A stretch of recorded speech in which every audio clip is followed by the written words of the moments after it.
Unfortunately, some members of the media use their platforms to push their own personal bias. To push their own personal bias and agenda to control exactly what people think. This is extremely dangerous to our democracy. The time now, very nearly 3 o'clock. The next programme on BBC One, Songs of Praise, follows at 3:15 after a trade test transmission.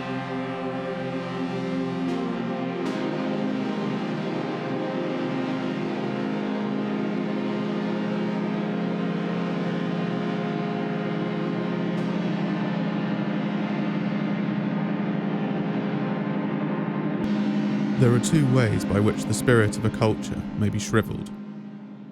In the first, the Orwellian, culture becomes a prison. In the second, the Huxleyan, culture becomes a burlesque. What Huxley teaches is that in the age of advanced technology, spiritual devastation is more likely to come from an enemy with a smiling face. In the Huxleyan prophecy, Big Brother does not watch us, we watch him. There is no need for wardens, or gates, or ministries of truth. When a population becomes distracted by trivia, when cultural life is redefined as a perpetual round of entertainments, when serious public conversation becomes a form of baby talk, when, in short, a people become an audience and their public business a vaudeville act, then a nation finds itself at risk. Culture death is a real possibility. Who is prepared to take up arms against a sea of amusements? This quotation is taken from the final chapter of Neil Postman's Amusing Ourselves to Death, a valuable text for dissidents, which can act as something of a field manual for our turbulent media environment. The central thesis of the book builds upon Marshall McLuhan's famous maxim, "The medium is the message," arguing that far from acting as neutral conduits of information, our media in fact create the content of our culture. As technology becomes more powerful and complex, new forms of media emerge. These media select, structure, and format information in novel ways, distributing the resulting products through channels that did not exist before.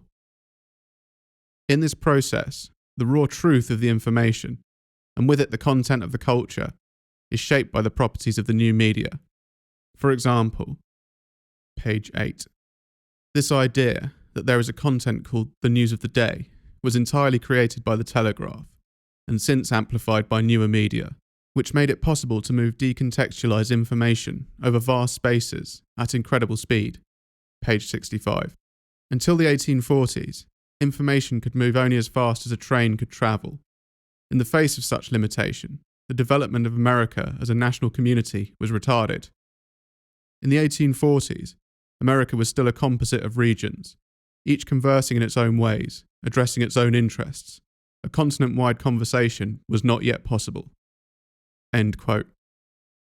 The idea of a global daily news bulletin did not exist, and once it did exist, what character did it take? With the number of available news stories now virtually unlimited, and the space available for their presentation restricted to what could fit in a newspaper or television bulletin, only the most dramatic and entertaining stories could be accommodated. This fragmentary structure disrupted the coherence of local life, where information relevant to one's existence appeared in a continuous form, and significant events were interspersed with long periods of stable monotony. Page 69. In both oral and typographic cultures, information derives its importance from the possibilities of action. The situation created by telegraphy, and then exacerbated by later technologies, made the relationship between information and action both abstract and remote. End quote. In this way, our culture changed from one in which people were concerned with issues intimately entwined with their lives, to one in which they consumed a torrent of visually dramatic and salacious events from around the world, a collage of misery, avarice, and scandal about which they could do little but pay rapt attention. Pages 162 to 163. To be unaware that technology comes equipped with a program for social change, to maintain that technology is neutral, to make the assumption that technology is always a friend to culture is, at this late hour, stupidity plain and simple. Introduce speed of light transmission of images, and you make a cultural revolution. without a vote, without polemics, without guerrilla resistance. Here is ideology, pure if not serene. All that is required to make it stick is a population that devoutly believes in the inevitability of progress. And in this sense, all Americans are Marxists. We believe nothing if not that history is moving us towards some preordained paradise, and that technology is the force behind that movement. End quote. Judging that increasing technical complexity represents progress, we assume that the newly manifested cultural content must be an advancement on what existed before, and that as a result we will be able to discharge our civic duties with a higher degree of competence.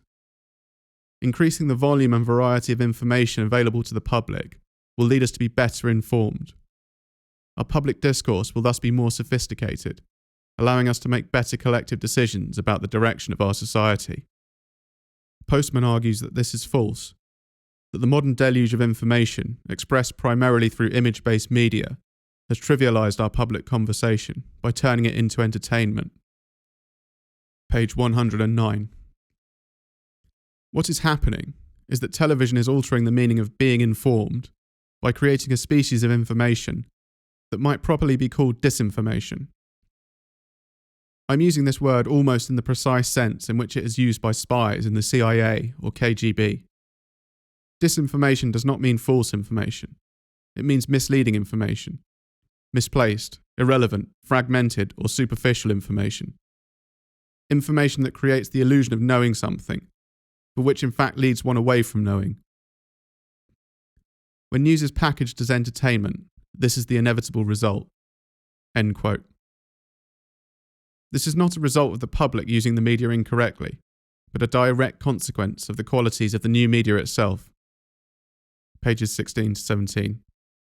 We do not measure a culture by its output of undisguised trivialities, but by what it claims as significant. Therein is our problem, for television is at its most trivial, and therefore most dangerous when its aspirations are high, when it presents itself as a carrier of important cultural conversations. The irony here is that this is what intellectuals and critics are constantly urging television to do. End quote.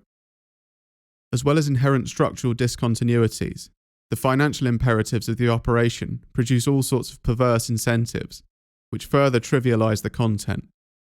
Pages 106 to 107. Imagine if I were to pause here and then proceed to write a few words on behalf of United Airlines or the Chase Manhattan Bank. You would rightly think that I had no respect for you, and certainly no respect for the subject. And if I did this not once, but several times in each chapter, you would think the whole enterprise unworthy of your attention.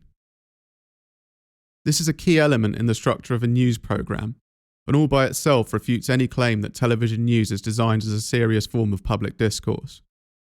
We have become so accustomed to its discontinuities that we are no longer struck dumb, as any sane person would be, by a newscaster who, having just reported that a nuclear war is inevitable, goes on to say that he will be right back after this word from Burger King. I should go so far as to say that embedded in the surrealistic frame of a television news show is a theory of anti-communication, featuring a type of discourse that abandons logic, reason, sequence, and rules of contradiction. In aesthetics, I believe the name given to this theory is Dadaism. In philosophy, nihilism. In psychiatry, schizophrenia. In the parlance of theatre, it is known as vaudeville. End quote. Despite the technical mastery required for its creation, fast media is having the same effect on our minds that fast food has had on our bodies. The new media, therefore, promotes a much less sophisticated public dialogue than the technology it superseded, the printed word. Page 52. To be confronted by the cold abstractions of printed sentences is to look upon language bare, without the assistance of either beauty or community. Thus, reading is by its nature a serious business. It is also, of course, an essentially rational activity. Page 7. Television demands a different kind of content from other media. You cannot do political philosophy on television. Its form works against the content. Pages 139 to 141. As no other medium before or since, the book presents a sense of a coherent and usable past, but television is a speed of light medium, a present-centered medium, Its grammar, so to say, permits no access to the past. We do not refuse to remember, neither do we find it exactly useless to remember. Rather, we are being rendered unfit to remember. Remembering requires a contextual basis, a theory, a vision, a metaphor, something within which the facts can be organised and the patterns discerned. Orwell envisioned the demolition of history, but believed that it would be accomplished by the state, that some equivalent of the Ministry of Truth would systematically banish inconvenient facts and destroy records of the past.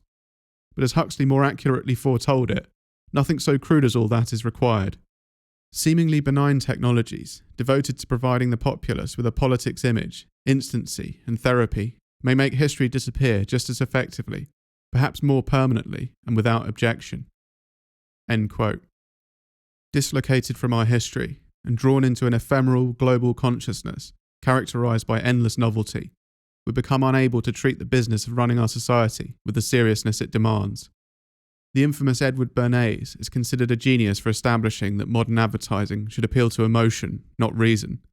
For Postman, this was an inevitable outcome of the new media. Page 131. The television is not at all about the character of the products to be consumed. It is about the character of the consumers of products. What the advertiser needs to know is not what is right about the product, but what is wrong about the buyer. End quote. This relentless search for dissatisfaction, real or manufactured, erodes the confidence of the population, and with it the civilization. Triviality penetrates the political realm. Politicians become celebrities, and celebrities become politicians. Page 137. On television, the politician does not so much offer the audience an image of himself, as offer himself as an image of the audience. End quote. Together, we turn the structure of public life into a tyranny of facile pleasure. Politics becomes just another form of entertainment. Page 129. If politics is like show business, then the idea is not to pursue excellence, clarity or honesty, but to appear as if you are. End quote. Only those leaders who are adept at navigating this realm are available for selection. The voters are so distracted from reality that they know only how to demand further entertainment. Page 70. Voting, we might say, is the next to last refuge of the politically impotent. The last refuge is, of course, giving your opinion to a pollster. It will convert it into another piece of news. Thus, we have a great loop of impotence. The news elicits from you a variety of opinions about which you can do nothing except to offer them as more news about which you can do nothing. End quote.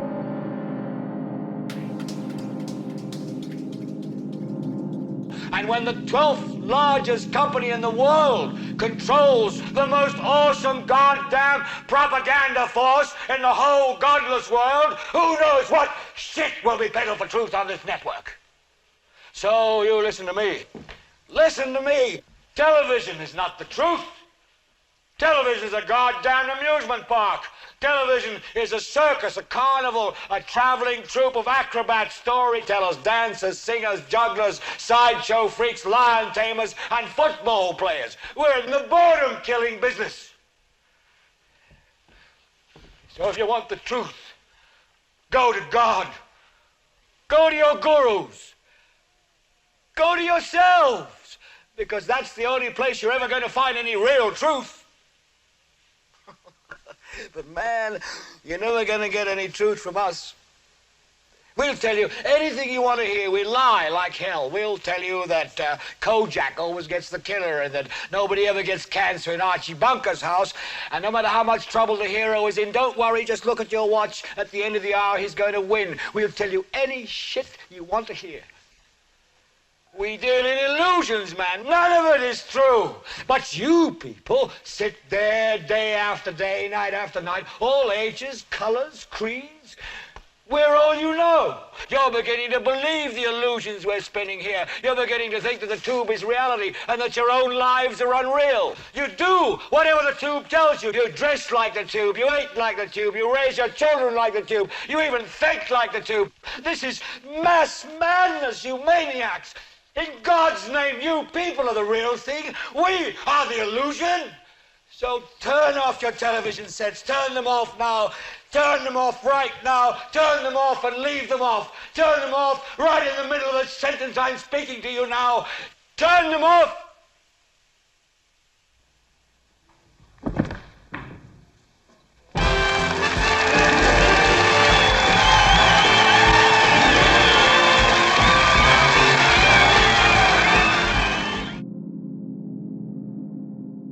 This, I believe, is sufficient to establish Postman's core argument. Obviously, there is more depth to be found in the whole text, as well as interesting discussions around subjects such as education and religion, both important topics in dissident circles. I will leave these to those who wish to read the whole book and move on to some analysis of how we might use these insights as we face another transition, with media moving increasingly online, something which Postman himself anticipated. Page 166. Questions about the psychic, political and social effects of information are as applicable to the computer as to television. I believe the computer to be a vastly overrated technology. A central thesis of computer technology, that the principal difficulty we have in solving problems stems from insufficient data, will go unexamined, until years from now, when it will be noticed that the massive collection and retrieval of data have been of great value to large-scale organisations, but have solved very little of importance to most people and have created as many problems for them as they may have solved. End quote. In many instances, the computer has furthered the process described by Postman, cementing the grip of the Huxleyan prophecy. But the new media has also produced a host of novel effects, some of which suggest channels through which dissidents can contest the established order in ways that were not possible before. Social media has resolved the space-time disjuncture which emerged with light-speed communication in an interesting way. The legacy media dealt with the resulting oversupply of news by selecting the stories most arousing to the group as a whole and collating them into a single entity, which was then distributed to the audience en masse. The new media have extended this technique by providing bespoke news to each individual consumer. This information is presented in an even more fragmentary form, constantly modified by subconscious feedback from the target and endlessly repackaged and recycled with inputs from other users. This is obviously tuned to maximize attention, but also to stimulate a high degree of engagement, which often takes the form of peer-to-peer communication. On the one hand, there is something folk-like in these interactions, which evolve organically and are studiously unpolished relative to the corporate offerings struggling to keep pace. On the other hand, there is something serf-like in the fact that this authentic charm is expressed via the architecture of corporations, even more monolithic than the legacy media companies they have supplanted. However, these new organisations do not actually create anything. They simply harvest the attention of the audience, to whom they have also outsourced the production and marketing of the show itself, via the availability of cheap home production tools. The continuation of the Huxleyan nightmare is thus left in the hands of the subject population in a way that was inconceivable before. The open infrastructure of the new media can just as easily be utilised in an unauthorised fashion should the people choose not to be endlessly entertained. There have now been a sufficient number of examples of this behaviour that the established order has recognised it as a threat and has been willing to adjust its mode of operation accordingly. The re-emergence of censorship has been swift and uncompromising. Postman argues that censorship was unnecessary in the prior image-based culture because the dynamics of the media exerted such a degree of soft control that true opposition was impossible. Pages 143 to 145.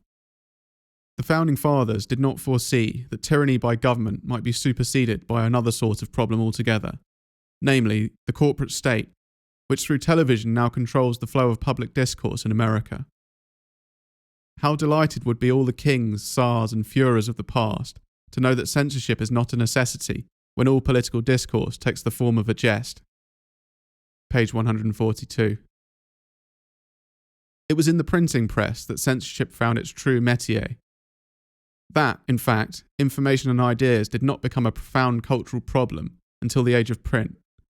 Whatever dangers there may be in a word that is written, such a word is 100 times more dangerous when stamped by a press. End quote. That the elites have felt it necessary to deploy more openly Orwellian tactics is a clear signal for dissidents.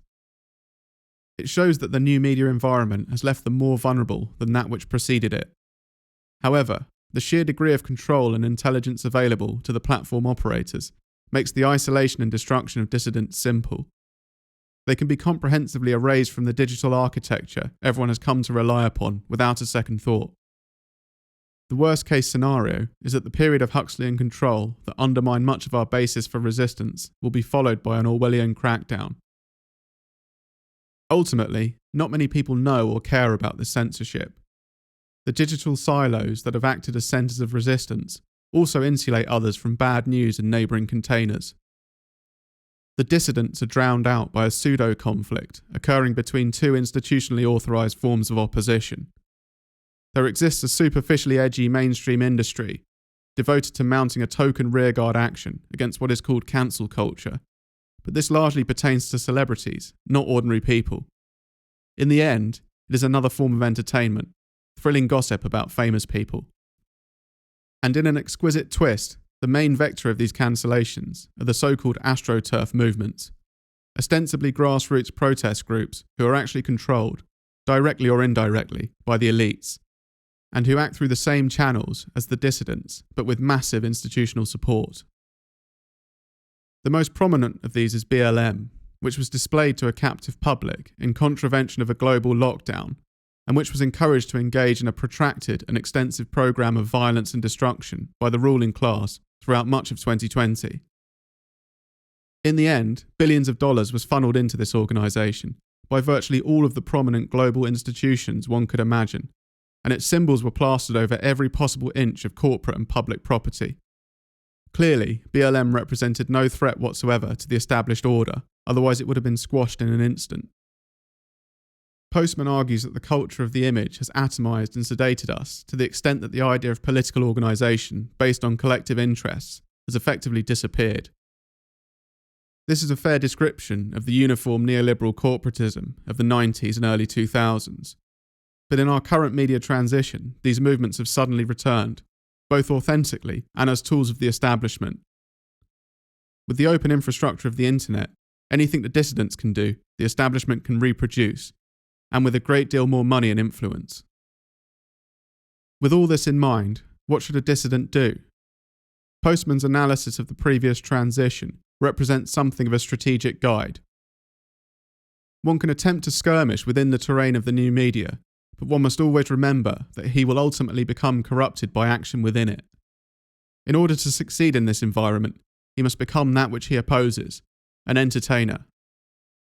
The ability to communicate with other dissidents is valuable, and it may be necessary, and with accuracy and discipline possible, to secure important victories here.